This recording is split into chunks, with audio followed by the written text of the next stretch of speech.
نزلت عليك من الإله مهابة فاضت على أحد فمال وأجفلا. لو لم تسكنه برجلك قائلا أثبت لأصبح ذائبا متحللا. لو كان قلبي تحت نعلك موطئا وتدوس رجلك فوقه لتبتلا. فلأنت أرأف من عطوف مرضع غمرت بدرتها وحيدا أعولا.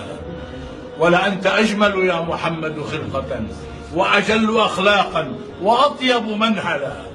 إن النساء وكن قبلك حطة، إن النساء وكن قبلك متعة، إن النساء وكن قبلك سلعة أضحين في أنوار شرعك مشعلا.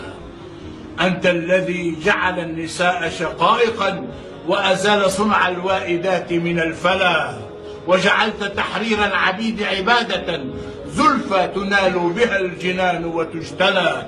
هذا كتابك في البرية مشرق يحيي جهولا أو يقوم أحولا. لم يكشف العلماء سر حقيقة إلا وجاء بها كتابك أولا.